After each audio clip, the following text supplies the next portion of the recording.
Hello students of class 10th math बच्चे, जैसे कि आपका chapter number 8 introduction to trigonometric continuity में है, जिसमें बेटा हमने आपके 9 क्वेश्चंस जो हैं वो डन कर लिए थे। अब बेटा मैं आपका क्वेश्चन नंबर जो है 10 वो उठवा रही हूँ और आपको उसको सॉल्व करके बता रही हूँ। तो देखो क्वेश्चन में है क्या बेटा, in triangle P Q R, मेरे पास एक ट्राइंगल है P Q R, right angle उसका क्यू के ऊपर बनना चाहिए, क्यू के ऊपर राइट एंगल बना होना चाहिए। P R plus Q are आपका 25 सेंटीमीटर है, पी क्यू आपका 5 सेंटीमीटर है। तो determine the value of sine P, cos P and ten P की वैल्यू ढूंढ के बताइए। ठीक है, तो देखो यानी कि आपका क्वेश्चन है क्या, P R plus Q are आपका किसके इक्वल है, 25 सेंटीमीटर है। ठीक है, तो आगे देखो बेटा आपका पी क्यू किसके इक्वल है, 5 सेंटीमीटर के इक्वल। ठीक है, तो P R plus Q are आपका कितना है, 25 सेंटीमीटर, पी क्यू कितना है आपका 5 सेंटीमीटर। तो आपने वैल्यू किसकी ढूंढ के बतानी है, साइन पी की, कोस पी की एंड टेन पी की, इसकी वैल्यू ढूंढ के बतानी है आपने।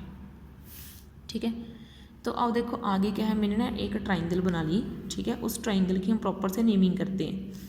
तो ये रहा मेरे पास एक ट्राइंगल का नाम, इसका नाम मैंने पी रख दिया। क्यों रख दिया, क्योंकि मेरे पास एंगल पी मुझे ढूंढ के बताना है, तो मैं सीधी राइट एंगल ट्राइंगल रखूँगी ना, तो मैंने इसका नाम पी रख दिया। इसका नाम क्यू रख दिया, क्योंकि क्यू के ऊपर मुझे राइट एंगल बनना चाहिए मेरा क्यू के ऊपर। ठीक है, तो इसका नाम मैंने आर रख दिया। अब उसने क्या बोला, पी आर यानी कि ये वाली चीज़, और P R and Q R यानी कि ये वाली चीज़, इन दोनों का एडिशन मुझे 25 सेंटीमीटर दिया हुआ है, तो मुझे पी क्यू जो है वो 5 सेंटीमीटर दिया हुआ है।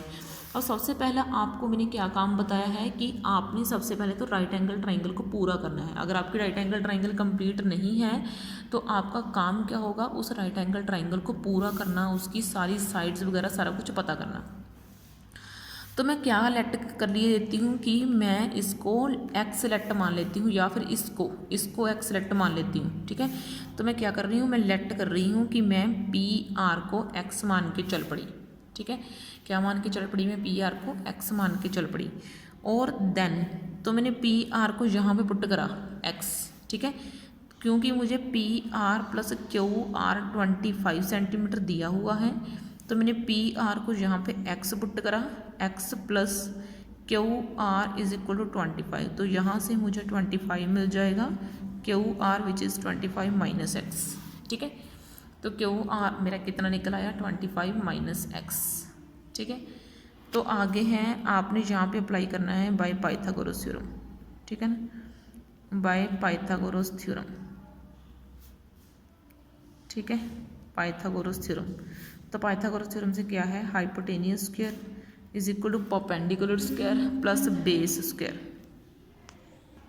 तो अब देखो बेटा, अब मैंने क्या है, hypotenuse square is equal to perpendicular square plus base square. अब हाइपोटेनियस कितना है बेटा, x square is equal to perpendicular.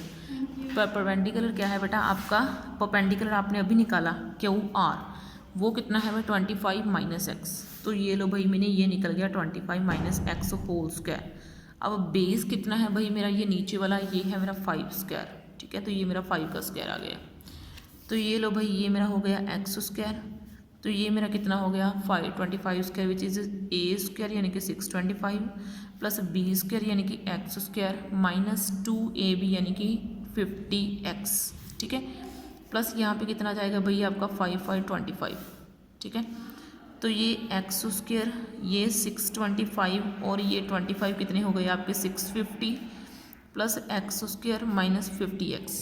ठीक है, तो अब देखो बेटा मैंने क्या करा, यहाँ से एक्स स्क्वायर उठाया और यहाँ पे मैंने माइनस कर दिया, तो ये आपका कितना हो जाएगा 650 plus x square minus 50x minus x square is equal to 0। मतलब मैं कैलकुलेशन अकेली आपको करवा नहीं रही, आपको समझा भी रही हूँ।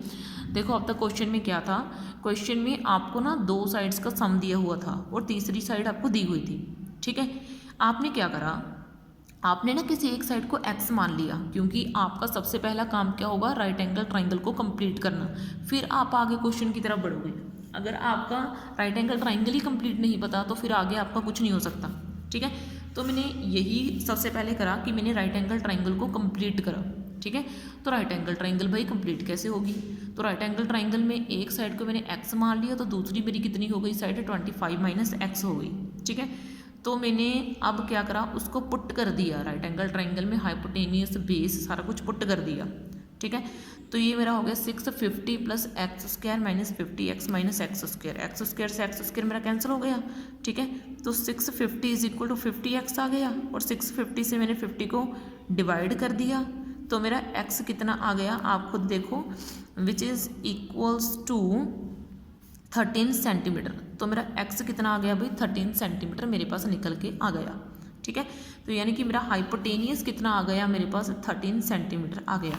तो मैं परपेंडिकुलर भी निकाल सकती हूँ भाई, RQ भी निकाल सकती हूँ। तो मेरा RQ कैसे निकलेगा, 25 माइनस एक्स है ना, तो 25 में से x माइनस कर दो यानी कि 13 माइनस कर दो, तो यानी कि मेरा 12 सेंटीमीटर परपेंडिकुलर निकल के आ गया, ठीक है। समझे मेरी बात? तो अब मेरी राइट एंगल ट्राइंगल देखो कंप्लीट है।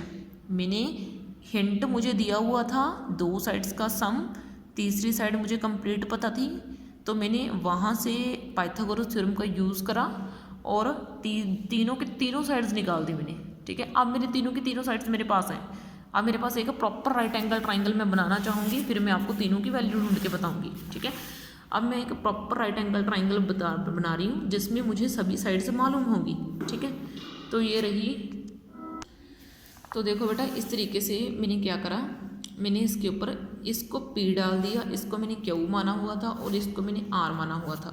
तो ये चीज़ मेरी 5 सेंटीमीटर आई है, ये 13 सेंटीमीटर है, ये 12 सेंटीमीटर है। तो मेरी तीनों साइड्स अब मेरे को पता है। अब उसने मुझे क्या बोला, अब उसने मुझे बोला साइन P ढूंढ के बताओ, कोस P ढूंढ के बताओ और tan P ढूंढ के बताओ। मुझे ये चीज़ें पूछी। साइन P किसके इक्वल होगा, perpendicular hypotenuse, this is base upon hypotenuse and this is perpendicular upon base, ठीक है। तो परपेंडिकुलर कितना है भाई इधर से मेरा 12, हाइपोटेनियस कितना है 13, ठीक है।